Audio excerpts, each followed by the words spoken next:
हरि ओम। जज्जाग्रतो दूरमुदैति दैवान् तादु सुप्तस्य तथैवैति धूरङ्गमञ्ज्योतिखान् ज्योतिरेकान्तन्मे मानः शिवसङ्कल्पमस्तु। संस्कृत शौर्यम इस webinar group में जुड़े हुए सभी श्रोतृवृंद को, सभी विद्वत समुदाय को मैं उपेंद्र कुमार त्रिपाठी काशी हिंदू विश्वविद्यालय की तरफ से आपको हार्दिक स्वागत करता हूं, वंदन करता हूं। और आज जो विषय है, वेदों में पर्यावरणीय चेतना या वैदिक साहित्य में पर्यावरणीय चेतना के संदर्भ में कुछ विचार मैं आप सभी के सम्मुख में रख रहा हूं।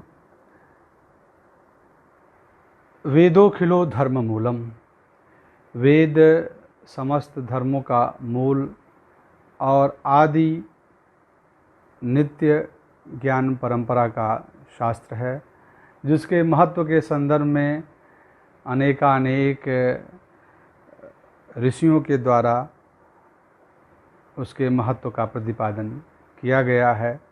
इष्ट प्राप्ति अनिष्ट परिहार्यो अलौकिकम उपायो यो ग्रंथो वेदयति स वेद।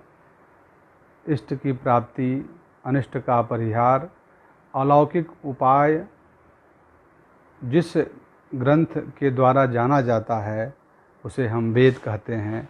वेद सृष्टि तत्वम अनेन इति वेदः, जो सृष्टि रहस्य को जो बताता है, जो ज्ञान कराता है, उसे हम वेद कहते हैं।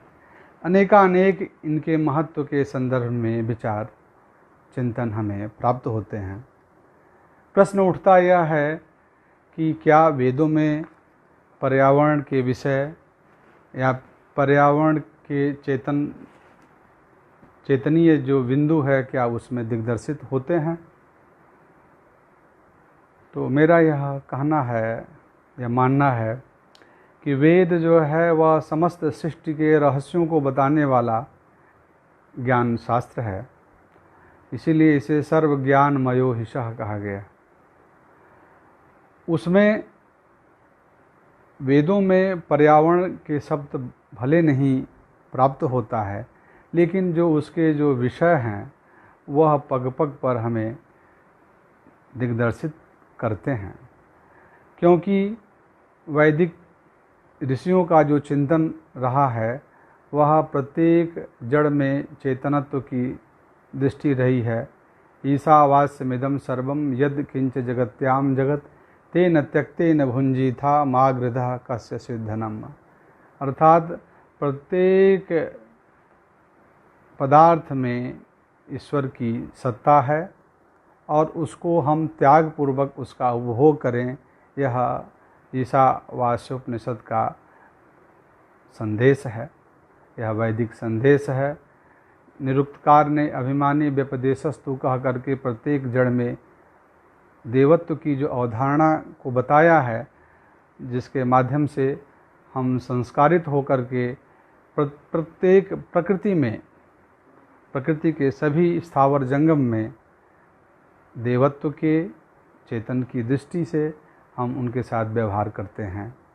और यही जो चेतनत्व की जो परिकल्पना है, ये जो दृष्टि है, यही पर्यावरणीय चेतनत्व के रूप में हम उसे देखते हैं।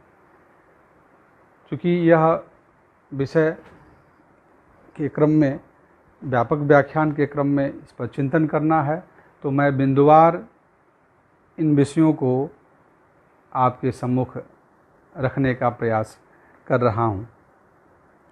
वैदिक क्रम है, जैसा कि तैत्तरीय उपनिषद में आता है, एतस्माद् वा एतस्मात् आत्मनः आकाशः सम्भूतः, आकाशात् वायुः, वायुः अग्निः, अग्निरापः, अद्भ्यः पृथ्वी, पृथिव्याम् ओषधयः, ओषधिभ्यो अन्नम, अन्नात् पुरुषः। ऐसा तैत्तरीय उपनिषद में प्राप्त होता है कि इन उस परम सत्ता के द्वारा पंच महाभूतों की उत्पत्ति, उसमें भी आकाश से वायु, वायु से अग्नि, अग्नि से जल और जल से पृथ्वी तत्वों की उत्पत्ति हुई है। और इस पृथ्वी तत्व और संपूर्ण पंचतन मात्राओं के माध्यम से औषधि और अन्न से संपूर्ण चराचर जगत का जो है सृष्टि का भरण पोषण होता है। अब हम पर्यावरण शब्द के विषय में चर्चा करेंगे कि पर्यावरण शब्द या पर्यावरण का जो ये विषय है, यह कैसे इसका कैसे विकास का क्रम रहा और इसे हम विज्ञान के रूप में कैसे देखते हैं। विज्ञान के क्रम में पर्यावरण शब्द सबसे पहले जो है इकोलॉजी शब्द के रूप में प्रयोग उसका हुआ है। और यह जो ग्रीक की दो शब्दों से बना है, ओकस का तात्पर्य होता है हाउस, डेवलिंग प्लेस अर्थात घर अथवा वास, तथा दूसरा शब्द है लीगोस यानी स्टडी, इसका अर्थ है अध्ययन करना। इकोलॉजी शब्द के अतिरिक्त इस संबंध में एच लोरे जो है 1859 में इन्होंने एक जीव पारिस्थिति का इसके लिए शब्द का प्रयोग किया। और यह जो इकोलॉजी शब्द है, यही अनेक शब्दों के माध्यम से बाद में इन्वायरमेंट जो है पर्यावरण शब्द के क्रम में यह विख्यात हुआ। तो सर्वप्रथम 1859 में इस विज्ञान का प्रादुर्भाव अगर कहा जाए विज्ञान की दृष्टि से, तो 1859 में इकोलॉजी के क्रम में हुआ और बाद में वह इन्वायरमेंट के शब्द के क्रम में वह स्थापित होता है। इन्वायरमेंट का हिंदी रूपांतरण जो है वह पर्यावरण शब्द है। उसके लिए उपयुक्त शब्द जो है पर्यावरण शब्द के रूप में चयन किया। पर्यावरण शब्द दो शब्दों से बना है। परि आवरण जो है, परि उपसर्ग और व्री आवरणे लुट प्रत्यय लग करके जो है पर्यावरण शब्द निष्पन्न होता है।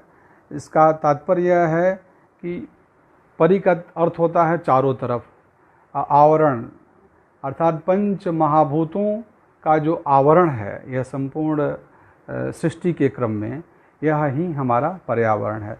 विशेष पर जैसे भूमंडल के क्रम में यह पंच महाभूतों का जो आवरण है वह हमारा पर्यावरण कहलाता है, और उसका अध्ययन करना वह पर्यावरण विज्ञान का विषय है, जिसको मैंने पहले ही चर्चा किया कि हमारे यहाँ जो वेदों में प्रत्येक जड़ में जो चेतनत्व की परिकल्पना है, जिसे आगे चल कर के निरुक्तकार ने उसको देवताओं के आकार और देववाद की परिकल्पना क्रम में उसको उद्धृत किया है।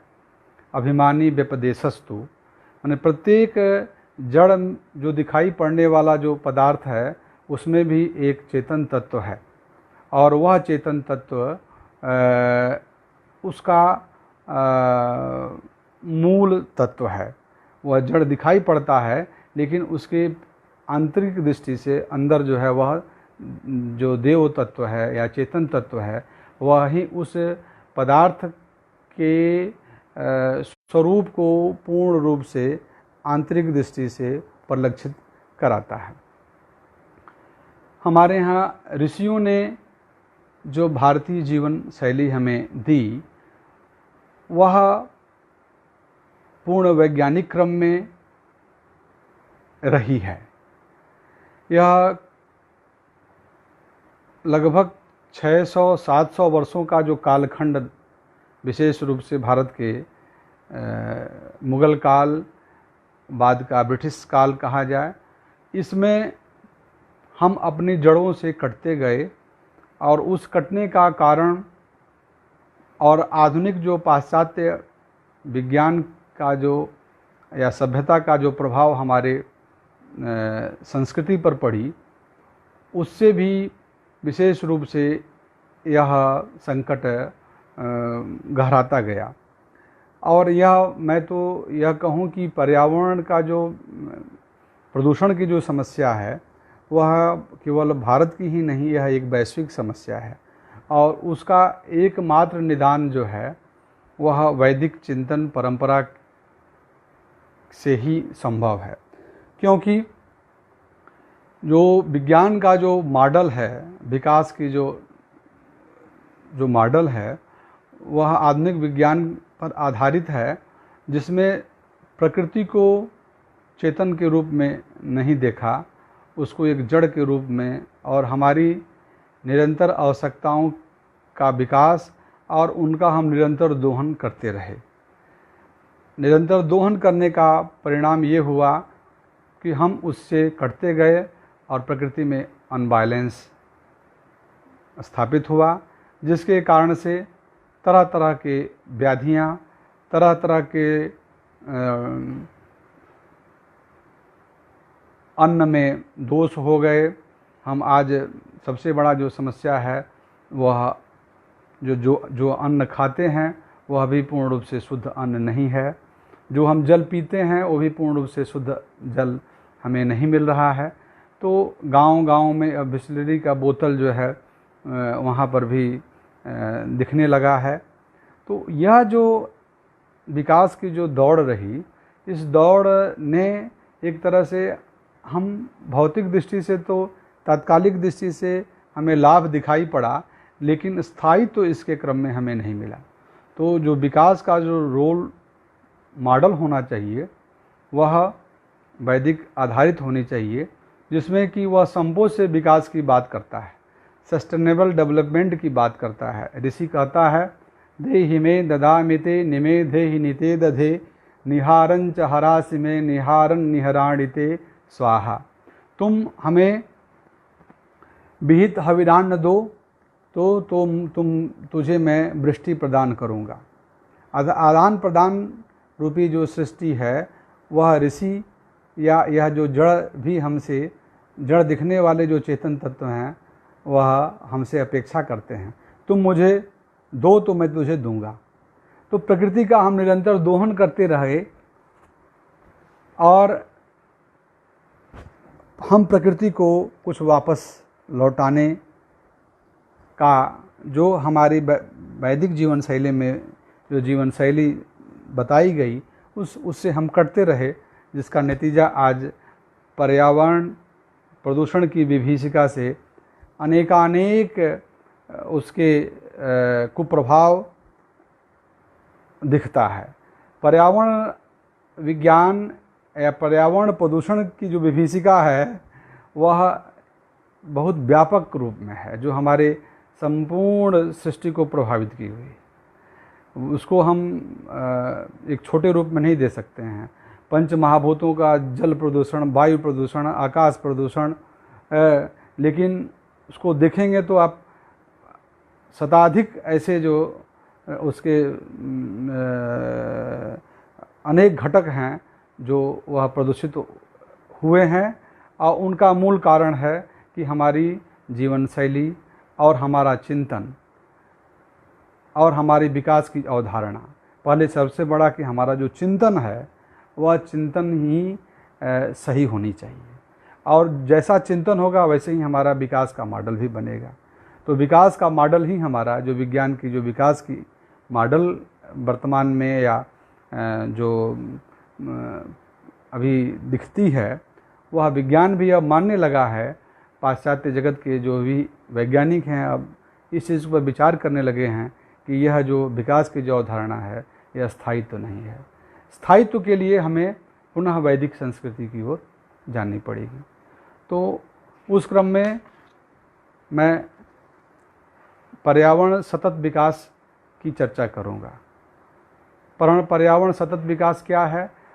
जो मैंने इकोलॉजी, पारिस्थितिकी विज्ञान, फिर पर्यावरण विज्ञान, उसके बाद पर्यावरण में एक नया अब एक अध्याय जुड़ा है जिसको हम सतत विकास, संपोष से विकास की के क्रम में हम उसको देखते हैं। सस्टेनेबल डेवलपमेंट की हम चर्चा करते हैं, जिसे हमारे यहाँ ऋषियों ने बहुत पहले या वेदों में इस चीज़ की चर्चा की गई, जिस क्रम में जो अभी मैंने मंत्र पाठ किया, देहि में ददामिते, वह उसका मूल चिंतन देने वाला विषय है। क्योंकि प्रकृति हमसे अपेक्षा करती है तो मुझे दो तो मुझे तुझे दूंगा। और सस्टेनेबल डेवलपमेंट यह का चिंतन की मूल अवधारणा यह है कि प्रकृति की जितनी जो स्वरूप है उसी स्वरूप के अनुसार ही हम उनका उपयोग करें। जैसे उदाहरण के तौर पर, जैसे कुएं से जल लेने का है, तो कुएं से जल हम अगर बाल्टी से लेते हैं, निरंतर हम लेते हैं, तो एक कुएं से 100 बाल्टी 200 बाल्टी आप उसका उपयोग प्रतिदिन कर सकते हैं। लेकिन उसी कुएं से अगर आप मोटर लगा करके जब जल खींचने लगते हैं तो वह घंटा 2 घंटे में उसका जल स्तर ख़त्म हो जाता है। और ऐसे ही निरंतर अगर आप जल का दोहन करने लगेंगे तो महीने दिन में वह कुआं सूख भी जाएगा। लेकिन कुएं को निरंतर आप जो उसकी जो क्षमता है 100 बाल्टी का या 200 बाल्टी का, उस तरह से आप अगर उसका उपयोग करते रहेंगे तो वो सैकड़ों वर्षों तक आपको जल वो देता रहेगा। तो यही संपोष्य विकास की विज्ञान में एक नया अध्याय जुड़ा है, जो हमारा वैदिक चिंतन की ओर दर्शाता है। क्योंकि प्रकृति हमसे अपेक्षा करती है, इस वैदिक मंत्र से हमें यह बिंदु स्पष्ट होता है। और इसी का उपवर्णन जो है गीता में भी भगवान श्री कृष्ण ने जो है इसको उद्धृत किया है अपने व्याख्यान के क्रम में। देवा भावयतानेन ते देवा भावयन्तु वह परस्परम भावयन्तः श्रेयः परमवाप्स्यथ। आदान प्रदान रूपी जो हमारी संस्कृति रही है, परस्पर, यह इस संपोष्य विकास के क्रम का मूल आधार है कि हम प्रकृति में भी चेतनत्व की दृष्टि रखें और उसे हम त्यागपूर्वक उसका उपभोग करें। तेन त्यक्ते न भुंजीथा, त्यागपूर्वक हम जीवन जिएं, उनका उपभोग करें, और इसी में ऐहिक सुख तथा परमार्थिक आनंद है। यह हमें वैदिक ऋषियों के द्वारा हमें चिंतन प्राप्त होता है, जो वैदिक संपोष्य विकास इसको कहें, या आधुनिक दृष्टि से पर्यावरण के एक नए अध्याय के रूप में जो सस्टेनेबल डेवलपमेंट की जो हम चर्चा करते हैं, इसका चिंतन हमें इस वैदिक मंत्रों के माध्यम से दिग्दर्शित कराते हैं। अब हम वेदों में जो पंच महाभूतों के संरक्षण के लिए, संबलन के लिए जो बातें कही गई हैं, उनका उल्लेख किया गया है, उस पर हम चर्चा करेंगे। तो सबसे पहले आकाश की उत्पत्ति हुई है। तो आकाश के संदर्भ में निरुक्तकार ने कहा कि अंतरिक्ष शब्द का जब निर्वचन करते हैं, अंतराक्षांतम भवंतरेमे इति वा शरीरे स्वंतरिक्षम इति वा। इसका भाव यह है कि द्युलोक और पृथ्वीलोक के अंतरा मध्य में जो रहता है वह अंतरिक्ष है, या शरीर के भीतर जो रहता है वह अंतरिक्ष है। यहाँ पर एक चीज़ मैं यह बताना चाहूँगा कि वैदिक मंत्रों का जब हम अर्थ करते हैं तो हम 3 प्रकार से उनका अर्थ करते हैं। एक आदि भौतिक, एक आदि दैविक, और तीसरा जो है आध्यात्मिक अर्थ होता है। यहाँ पर जो हम आप उल्लेख कर रहे हैं, जो वैदिक मंत्रों का जो अर्थ जो है वो आदि भौतिक दृष्टि से उनका हम अर्थ कर रहे हैं। यही जब हम उसको आदि दैविक दृष्टि से अर्थ करेंगे तो वहाँ दृष्टि बदल जाती है। यही मंत्र जब हम उसको आध्यात्मिक दृष्टि से जब चिंतन करते हैं तो वहाँ पर अर्थ उसका स्वरूप बदल जाता है। तो यहाँ पर जो अंतरिक्ष का तात्पर्य यह है कि जो द्युलोक और पृथ्वीलोक के बीच का जो भाग है वहाँ अंतरिक्ष है। और उदाहरण के तौर पर निरुक्तकार ने कहा कि शरीरेषु अंतरिक्षम इति वा, शरीरेषु अंतरिक्ष इति वा, अर्थात शरीर के मध्य में भी, शरीर के भीतर भी जो रहने वाला है वो भी अंतरिक्ष। तो मतलब जैसे शरीर में अगर अंतरिक्ष ना रहे, खालीपन ना रहे, तो हम नहीं सही ढंग से हम सांस नहीं ले सकते हैं। जो रक्त का जो प्रवाह हमारे तंत्रिकाओं में निरंतर चल रहा है, तो उसका भी सही ढंग से अनुपालन नहीं हो सकता है। बिना अंतरिक्ष का हम एक क्षण भी जीवन की परिकल्पना हम कर ही नहीं सकते। तो उसको हमारे यहाँ मंत्रों में आता है, स्वाहा जज्यम मनसः स्वाहो अंतरिक्षात् स्वाहा। अंतरिक्ष को प्राणी जीवन का अपरिहार्य उपादान माना है। वेदों में आकाश तत्व, अंतरिक्ष तत्व एक विस्तृत तथा व्यापक अर्थ में ग्रहण किया गया है। इसके दो प्रमुख रूप है, प्रधान उपकारक तत्व वायु और शब्द तत्व है, जिसे इंद्र तथा सोम के रूप में बताया गया है। जिसे प्रदूषित नहीं करने के लिए हमारे यहाँ वैदिक मंत्रों में अनेक ऐसे मंत्र प्राप्त होते हैं, जिसे अंतरिक्ष को हिंसित न करो, अर्थात अंतरिक्ष को प्रभावित मत करो, उसे नष्ट मत करो, यह उल्लेख प्राप्त होता है। आकाशात वायु की चर्चा मैंने पहले भी की। आकाश से वायु की उत्पत्ति हुई। उसमें दो गुण प्रधान रूप से पाए जाते हैं। शीत स्पर्शवान वायु, वायु जो है गतिशील है, इसका अग्रेसरत्व एवं शीतलत्व एवं पवित्रता इसका गुणधर्म है। वेद में यज्ञों के माध्यम से विस्तृत वायु, जिसे हम प्रदूषित वायु कहते हैं, उसका शोधन करते हैं।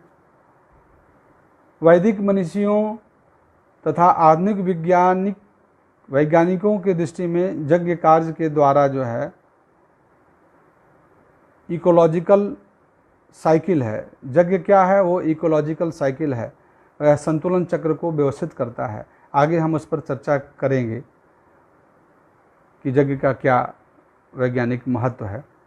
तो उसमें भी इस अंतरिक्ष का अपना महत्व है।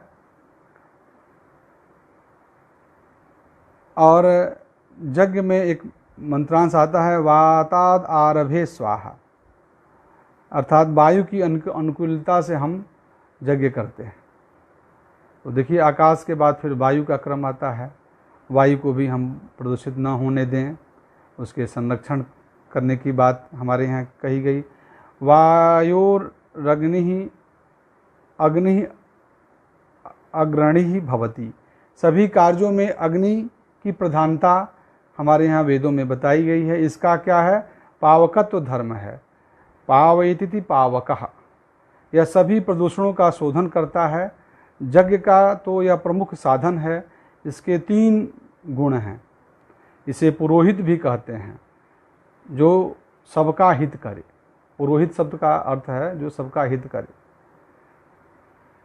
अग्नि सर्वव्यापक है। वेदों में इसके अनेक नाम तथा उपाधियां हैं। व्यापक भाव में एक ही अग्नि पृथ्वी पर अग्नि रूप में, द्युलोक में सूर्य के रूप में, और दोनों के बीच में तीसरा जो है वह अंतरिक्ष की अग्नि है, जिसके माध्यम से दोनों में घनिष्ठ संबंध है। इसलिए अग्नि त्रेता या त्रिविधाग्नि कहा जाता है। और अग्नि को 3 लोकों में प्रज्वलित माना जाता है। 3 लोक से तात्पर्य पृथ्वी स्थानीय, अंतरिक्ष स्थानीय और दिव स्थानीय। पृथ्वी स्थानीय अग्नि ही, अंतरिक्ष स्थानीय वायु में अग्नि, और दिव स्थानीय जो सूर्य है उसमें भी अग्नि। ये तीनों में जो है, यह जो हमारा आकाशात वायु वागयुग व जो तीसरा जो अग्नि जो महाभूत है, वह अग्नि की अपनी महत्ता है। इसीलिए कहा है विद्या ते अग्नि त्रेता त्रयाणी। और मन प्राण वाक तीन जो है यह भी अग्नियां हैं। अग्नि वायु और सूर्य ये भी तीन अग्नियां हैं। तो इस प्रकार से अग्नि हमें सभी प्रदूषणों का शोधन करती है। अग्नि को भी प्रदूषित नहीं करने की बात कही है, अर्थात अग्नि में जो भी चीज़ें हम, प्रदूषण से तात्पर्य है कि अग्नि में जो हम द्रव्य आहुति करते हैं, देते हैं, वह सत्वरूप में होता है। वही अग्नि में हम कोई अपस्कर चीज़ डालेंगे कुछ, तो उससे वातावरण को एक प्रदूषित करता है। तो अग्नि भी एक देव रूप है। उसमें हम, जैसे हम जठराग्नि, हमारे शरीर में भी अग्नि है। उदर में जो भी भक्षण हम करते हैं उसको पचाने का जो क्रम है वह जठराग्नि करती है। तो हम शुद्ध भोजन करेंगे, शुद्ध सात्विक जब हम भोजन करते हैं तो जठराग्नि उसको सही ढंग से पचाती है। लेकिन वही जब कुत्सित अन्न जो हम कर लेते हैं या किसी भी प्रकार का जो कर लेते हैं, तो देखिए शरीर में भी अनेक प्रकार की व्याधियां होने लगती है और तुरंत ही अनेक प्रकार को हमें कई प्रकार के रोग उत्पन्न हो जाते हैं। तो इसी प्रकार से जो अग्नि जो हमारा देव हैं, उनको सही ढंग से हम संविधा डालें, सही प्रकार से हम उनका उपयोग करें, क्योंकि अग्नि के भी पृथ्वी स्थानीय भी है, अंतरिक्ष स्थानीय भी है और दिव स्थानीय भी है, मतलब सर्वव्यापक है। तो उनको सही ढंग से हम उनका उपभोग करें, उपयोग करें। यह हमें इन वैदिक मंत्रांशों से, वैदिक दृष्टियों से हमें प्रेरणा मिलती है। इसी प्रकार से जल तत्व का अपना एक अलग महत्व है। जल ही जीवन है और जल के संदर्भ में ऋग्वेद में आता है, आप इद्वाय भे खजीर आपो अभिवचातनि आपः सर्वस्य भेखजी तास्ते कृण्वन भेखजम।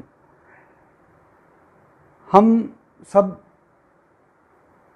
के लिए जो है यह क्या है, यह जल जो है भेखजी है, माने औषधि है। जल रोगों को हटाने वाला है, जल सभी रोगों की दवा है। वह जल हम सभी के लिए औषधि बने, ऐसा शुद्ध जल हम सभी को प्राप्त हो, यह इस मंत्र का भाव है। तो इस प्रकार से जैसा जल तत्व का शोधन की दृष्टि इस प्रतीकांश क्रम में इस मंत्र के द्वारा हमें प्राप्त होता है, ऐसे अनेक मंत्र हैं। और एक बात मैं यहाँ यह बताना चाहूँगा कि जो शास्त्र है, शास्त्र करने वेद और वेदांग का जो क्रम है, उनमें वही जो शास्त्रीय चिंतन है वही लोक में भी धरातल पर आती है। जो हम शास्त्र कहता है वही लोक में भी वही चीज़ें आती रही हैं। और कहीं कहीं स्मृतिकारों में, धर्मसूत्रों में विचिकित्सा अगर भाष्यकारों को हुई है तो वहाँ पर भी उन्होंने परंपरा को महत्व दिया है। तो परंपरा को महत्व क्यों दिया? क्योंकि वह परंपरा कहीं न कहीं शास्त्र से अनुमोदित जो है रही है। इसीलिए वहाँ कहा कि वचनात् ग्राम वचनात् वृद्ध वचनात् वा, माने गांव के वचन, गांव का वचन अर्थात परंपरा का वचन, और उसमें भी जो ज्ञान वृद्ध है, वह जो वृद्ध हैं वो जो कहेंगे है। जहाँ शास्त्र में भी विचिकित्सा आ जाती है कि क्या करणीय है, क्या अकरणीय है, वहाँ जब विचिकित्सा आ जाती है तो वहाँ पे शास्त्र कह देता है कि जो गांव में जो बुजुर्ग है, जो वृद्ध हैं, वह जो कहेंगे वही प्रमाण है।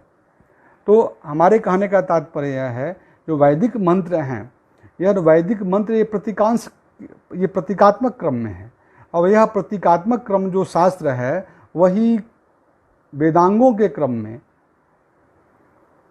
वह हमारे लोक तक उसका उपयोग दिखता है। उदाहरण के तौर पर जैसे कि हम कल्प वेदांग है, कल्प वेदांग में जो है हमारा जो सौत सूत्र सौतसूत्र, धर्मसूत्र, गृहसूत्र और शुल्वसूत्र, ये 4 सूत्र, ये 4 जो सूत्र ग्रंथ है, इस 4 सूत्र ग्रंथों में इनका विवेचन हमें दिखता है।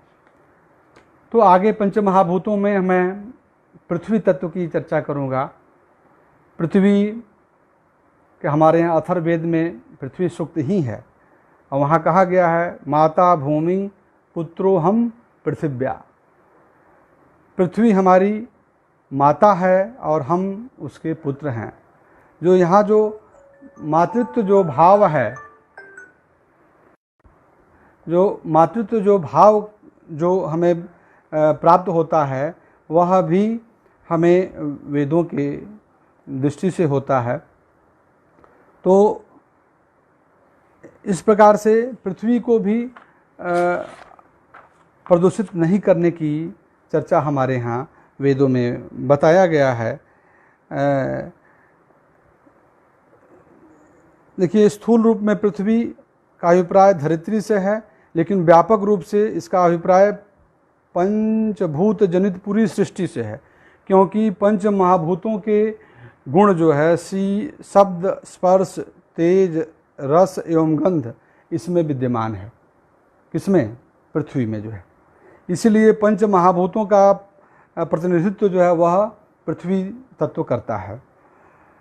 तो भाव यह है कि हमारा जो पवित्र एवं पूज्य भाव हमारी जननी माँ के प्रति होता है, ठीक उसी प्रकार पूरी सृष्टि के प्रति होना चाहिए, क्योंकि प्रकृति संपूर्ण विश्व की आदि जननी है।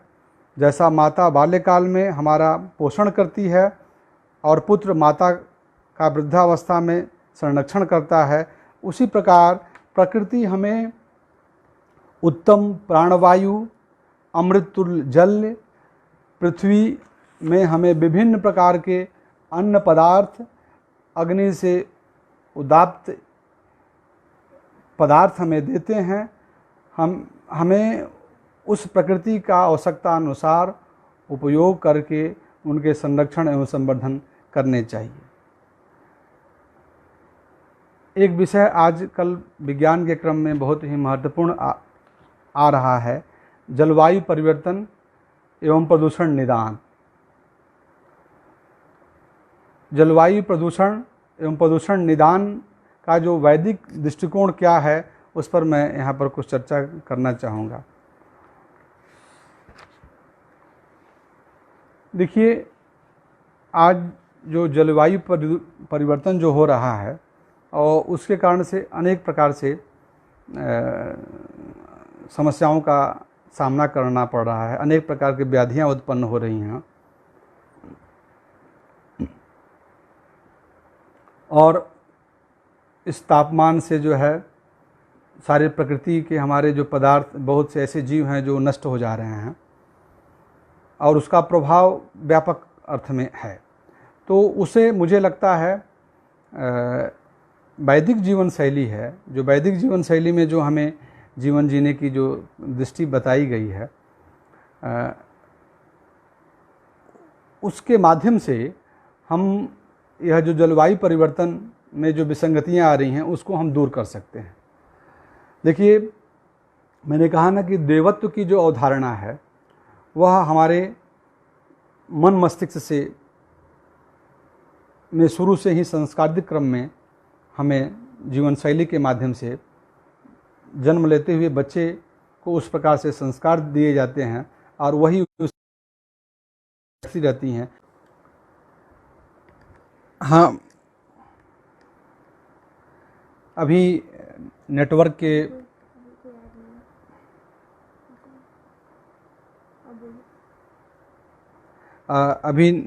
के कारण जो है बीच में व्यवधान हुआ है, उसके लिए मैं खेद प्रकट करता हूँ।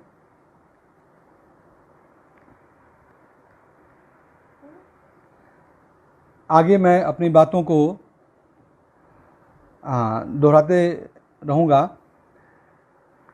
हम वैदिक जीवन शैली की चर्चा मैं कर रहा था। तो वैदिक जीवन शैली में हम शुरू से ही हमें एक प्रकार की जीवन शैली दी जाती है, चिंतन दिया जाता है, जिसमें हम प्रकृति से एक हमारा अटैचमेंट बन जाता है, उससे हमारा एक परस्पर संबंध स्थापित हो जाता है बाल्यकाल से ही, और वह जो संस्कार जो बीजारोपण हो जाता है वह पूरे जीवन पर्यंत उसी प्रकार से प्रकृति के साथ हमारा जीवन जीने के लिए हम शुरू से ही प्रेरणा प्राप्त होती रहती है।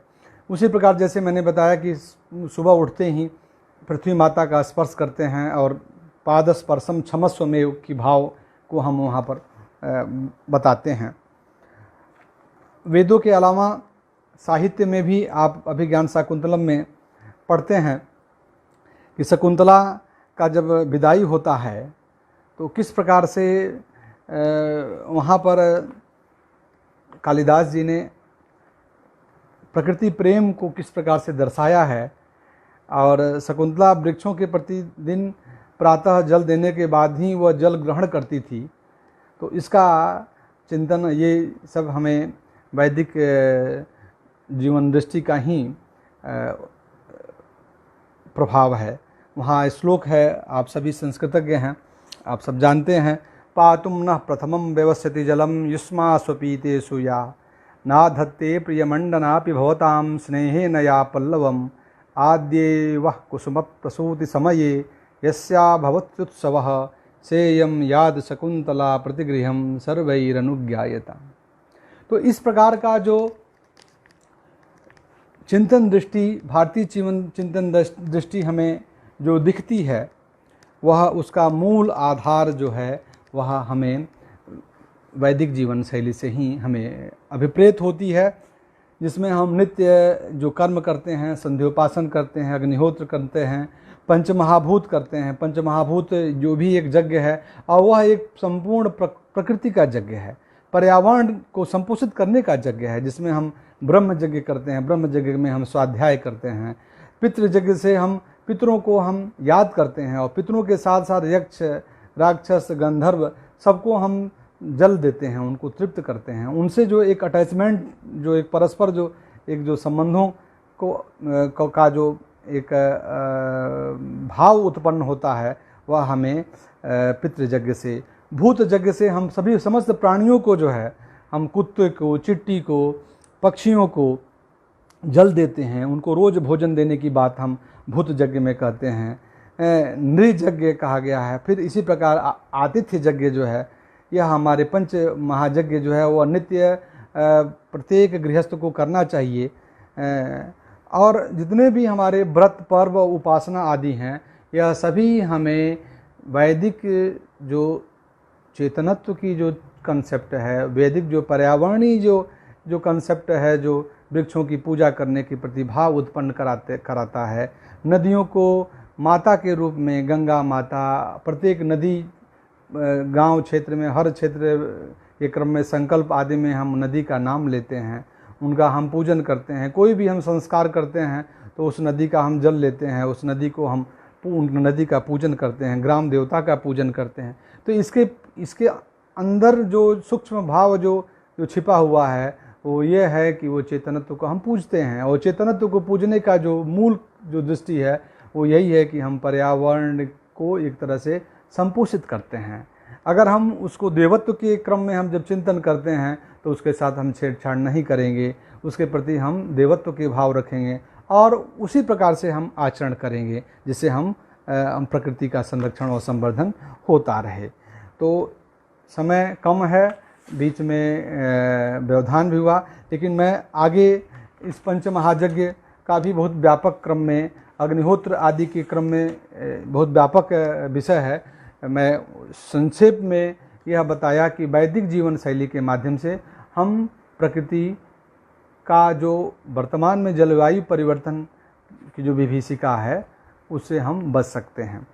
वेदों में वृक्ष, वनस्पतियों का संरक्षण और एवं वनोपवनों का जो महत्व की प्रतिपादन किया गया है उस पर भी मैं प्रकाश डाल रहा हूँ, उस चर्चा कर रहा हूँ। वनानां पतये नमः, वृक्षाणां पतये नमः, औषधीनां पतये नमः। यहाँ पर पतये नमः की जो कंसेप्ट यही जो है कि जो अभिमानी व्यपदेशस्तु जो निरुक्तकार ने कहा ना, सबका जड़ में भी जो चेतनत्व है उसका अभिमानी एक देवता है। अर्थात जैसे पहाड़ है, उस पहाड़ जो पत्थर दिखता है, लेकिन उस पहाड़ का भी एक तद अभिमानी एक देवता है जो उस चेतन तत्व को वही प्रेरित करता है और उसी में वो सारे तत्व निहित हैं। तो इसमें भी देवत्व की जो चिंतन, जो कॉन्सेप्ट है, जो दृष्टि है, यह हमें इन वैदिक मंत्रों के माध्यम से हमें प्राप्त होता है। हमें यह बताया जाता है कि आप इन वृक्षों का पूजन करें। पार्वती बिल्व वृक्षस्ताम लक्ष्मी च तुलसी गताम।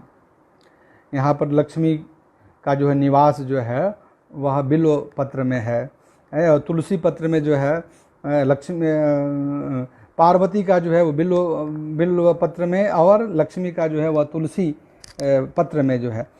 तो हमारे यहाँ पगे जो है धर्म संस्कृति में इनका पूजन, इनका संरक्षण, इनके संवर्धन की बात कही गई है। वृक्षारोपण का महत्व हमारे यहाँ वेदों में बताया गया है, और उसी का उपवर्णन जो है वराह पुराण में वन महोत्सव के रूप में हम देखते हैं। वहाँ पर वर्णन आता है और उसके महत्व के क्रम में बताया है कि अश्वत्थमेकम पिचुमिंदमेकम न्यग्रोधमेकम 10 पुष्प जाति ही द्वेदे तथा दाडिममातु लुंगे पंचाम्रोपी नरकम न याति। अर्थात मनुष्य एक पीपल, एक नीम, एक बट और 10 फूलों के पौधों या लताएं, 2 अनार, 2 नारंगी और 5 आम के वृक्ष लगाता है, वह कभी नरक में नहीं जाता है। अर्थात वृक्षारोपण करने से हम का इतना बड़ा महत्व है। और इसी प्रकार से जो है मत्स्य पुराण में आता है श्लोक जो है जो आप सभी सुनते हैं, 10 कूप समावापी 10 वापि समो हृदय 10 हृदय समः पुत्र 10 पुत्र समो। वृक्ष लगाने का फल जो है वो 10 पुत्र उत्पन्न करने का जो पुण्य है वह एक वृक्ष लगाने का, एक वृक्षारोपण का महत्व है। इतना बड़ा महत्व जो है यह हमारे यहाँ वेद में एक मंत्र आता है, अतस्त्वं देव वनस्पते शतवलेशो विरोह सहस्रवलेशा विभयगुं रुहेम। विरोह सहस्रवलेशा विभयगुं, शतवलसो विरोह सहस्रवलेशा विभयगुं रुहेम। 100 वृक्ष लगाने की बात कही गई है, और वह जो 100 वृक्ष है वह सहस्त्र रूप में पत्र पुष्पवान हुए, पोते परपौत्र के रूप में जो है वो आगे विकसित होवें। इसी प्रकार से अनेकानेक मंत्र हैं जिनमें इन वृक्षों वनस्पतियों को रक्षण और संवर्धन की बात कही गई है। जल संरक्षण एवं प्रदूषण के निवृत्ति के उपाय के क्रम में भी बातें चर्चा हम पूर्व में किए हैं पंचमहाभूतों के क्रम में।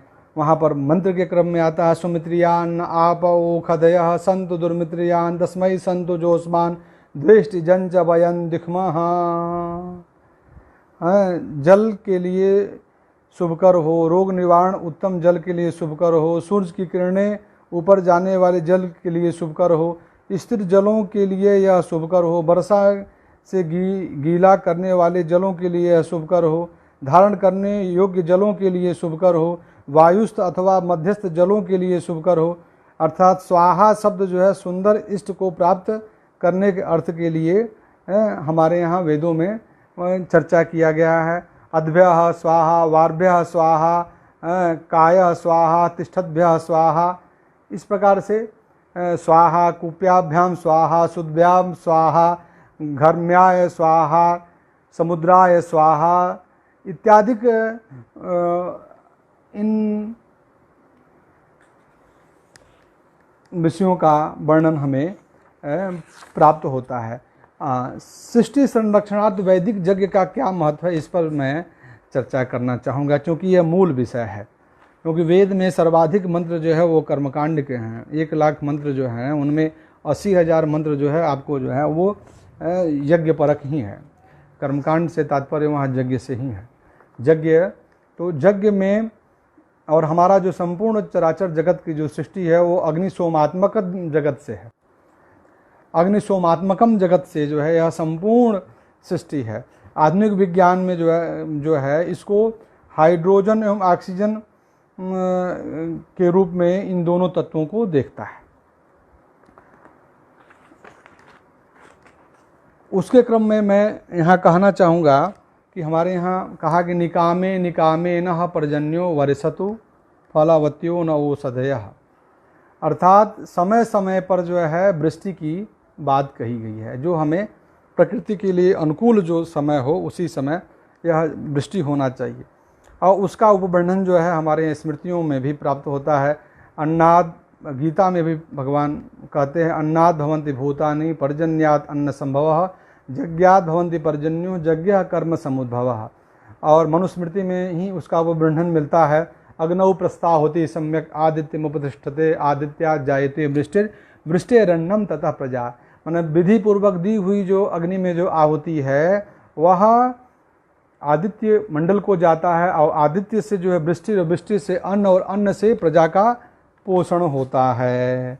तो इस प्रकार से यह जो यज्ञ है, यह भी एक साइकिल है, इकोलॉजी को संवर्धित करने के लिए यह साइकिल है। और आपको मैं यहाँ समय का अभाव है लेकिन मैं विस्तार से बताता कि श्रौत यज्ञ का कैसे जो पर्यावरण के संरक्षण में और पंच महाभूतों के संरक्षण में और संपूर्ण यह जो वृष्टि का जो कंसेप्ट है उसमें जो कारीरी इष्टि एक होती है।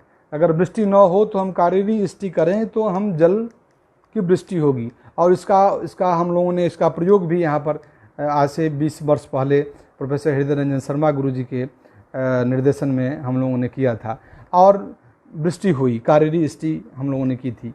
तो इष्टि, इन विभिन्न इष्टि यागों के माध्यम से भी हम समय समय पर वृष्टि को करने का विधान हम इन यज्ञ के माध्यम से होता है, और संपूर्ण प्रकृति को जो संतुलन करने का, संपोषित करने का जो कंसेप्ट है वो हमें इन यज्ञों के माध्यम से तत्त यज्ञ हैं उनके, और उसके बहुत ही वैज्ञानिक आधार हैं। यह उस पर वैज्ञानिक आधार से शोध की आवश्यकता है, और आने वाले समय में वैदिक विज्ञान केंद्र इन सारे विषयों पर उसके साइंटिफिक दृष्टि से उस पर शोध करेंगे। इन वैदिक दृष्टिकोण में आज कल जो है स्वच्छता की बात की गई है, आचार की बात कही जा रही है। कोरोना महामारी में आचार की बात कही जा रही है। हमारे यहाँ पग पग में जीवन, सुबह उठने से लेकर के शयन पर्यंत आचार को बड़ा ही महत्व दिया गया है, और आचार भी अंतः आचार और बाह्य आचार दोनों आचार की बात कही है। दोनों में शुचिता, दोनों में पवित्रता का बहुत ही महत्व है। और उस क्रम में अनेक उदाहरण हैं। हमारे यहाँ कहा गया आचारहीनम न पुनन्ति वेदा, वेद जो है आचारहीन व्यक्ति को पवित्र नहीं करता है, तो आचारवान बनना परम आवश्यक है। और मैं इसमें स्वच्छता के क्रम में इस बात को कहना चाहूँगा कि स्वच्छता भी वैदिक पर्यावरण के लिए परम आवश्यक है, और इसके लिए मंत्र है इयन्ते जजिया तनुरपो मुंचा में न प्रजाम अगुं हो मुचः स्वाहा कृताहा पृथ्वीम आविशत पृथिव्याम संभवा। इसमें दिया गया है कि जो मलमूत्र पुरुष इत्यादि की जो है इसको अपद्रव्य को तुम बाहर मत फैलने दो, इसके पृथ्वी के अंदर ही डाल दो, पृथ्वी में उसको आत्मसात करने की क्षमता है। यह देखिए कितना वैज्ञानिक कंसेप्ट जो है यह इस मंत्र में हमें प्राप्त होता है, और इसके माध्यम से हमें प्रदूषण न करने की बात कही गई है। मूत्र, मैला, थूक, अपवित्र, जूठा आदि से युक्त अन्य कोई वस्तु और रक्त और विषयुक्त को पानी में न छोड़ें, ऐसा कहा गया। अपसु मूत्रम पुरीसम वा स्थीवनम वा समुत्सृजेत अमेध्यलिप्त मन्यद्वा लोहितम वा विषाणी वा। इसी प्रकार से जो है जीवयुक्त जो है चींटी, चूहा, बिलों में चलते हुए खड़े होकर के नदी के किनारे पहुँच पर मलमूत्र का त्याग न करें, ऐसा स्मृतियों में वर्णन है।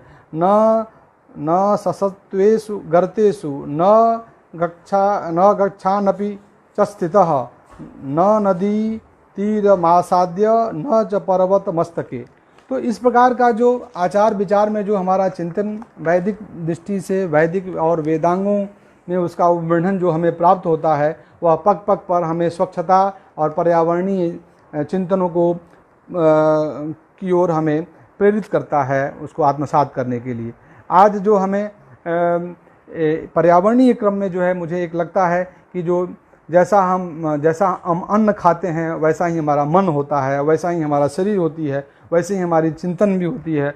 और आज अनेक प्रकार की व्याधियों को जो देखने को जो मिल रहा है, तो वह गो आधारित कृषि और वेद आधारित कृषि, वैदिक कृषि की ओर हमें पुनः लौटना पड़ेगा, जिनके माध्यम से कृषि व्यवस्था जब सुधरेगी तो जल भी शुद्ध होगा और अन्न भी शुद्ध होगा, और उसके माध्यम से आपका वृष्टि भी सही होगा, और एक दूसरे से सब वो जुड़े हुए हैं।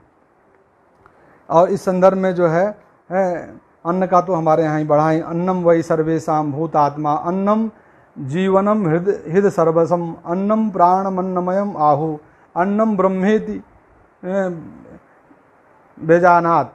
पारस्कर गृह सूत्र इत्यादि में भी इनका महत्व को प्रतिपादन किया गया है।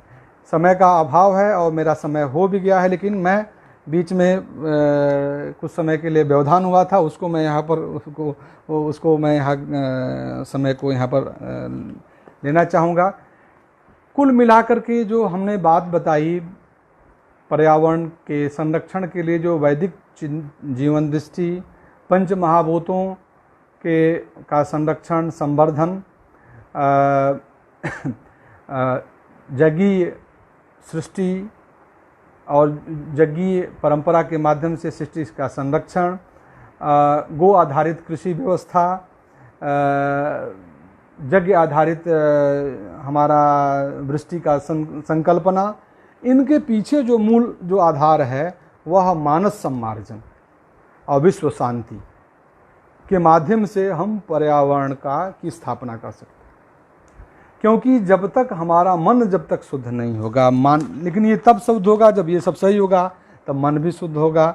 और उसके लिए हमारे यहाँ वेदों में कहा गया है, वेद में हमारे यहाँ कहते हैं, ऋषि कहते हैं, शिव संकल्प सूक्त में ही प्रत्येक जो है 6 मंत्र हैं, उनमें प्रत्येक मंत्र के अंत में कहते हैं तन्मे मनः शिव संकल्पमस्तु। तत्मे तन्मे, वह मेरा मन शुभ संकल्पवान होवे। यजाग्रतः दूरम उदयति यत जागृत अवस्थायां मनः दूरम गच्छति। जैसे जागृत अवस्था में जो मेरा मन दूर चला जाता है, तथैव सुप्तस्य तथैवैति, सुप्तावस्था में भी वैसे ही मन मेरा दूर चला जाता है। तो अत्यंत दूरंगम, दूर चला जाने वाला जो मन है, वह ज्योतियों में परम ज्योति रूप जो मेरा मन है, वो शुभ संकल्पवान होवे। और यह हमारा शास्त्र भी कहता है कि संपूर्ण मानव का जो मनुष्यत्व है वह मनुर्भव, हम मानव बने और आत्मनः प्रतिकूलानि परेशान न समाचरेत। अंत में संपूर्ण प्रकृति को संपोषित करने वाला जो पर्यावरणीय मंत्र है, उसके द्वारा मैं इस व्याख्यान को संपूर्ति करूँगा। ओम द्यौः शांतिरंतरिक्षं गुं शांति, पृथिवी शांतिरापः शांतिरोषधयः शांति, वनस्पतयः शांतिर्विश्वे देवाः शांति ब्रह्म शांति, सर्वगं शांतिः शांतिरेव शांतिः श्यामा शांतिरेधि।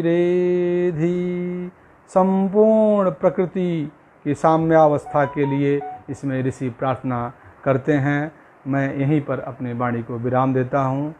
जय तु संस्कृतम जय तु भारतम। सभी को नमस्कार और विशेष रूप से इस कार्यक्रम के संयोजक डॉक्टर राजकुमार जी को अनेक बार उनका शुभाभिवंदन करता हूँ, उनके लिए वर्धापन की कामना करता हूँ। जय तु संस्कृतम जय तु भारत।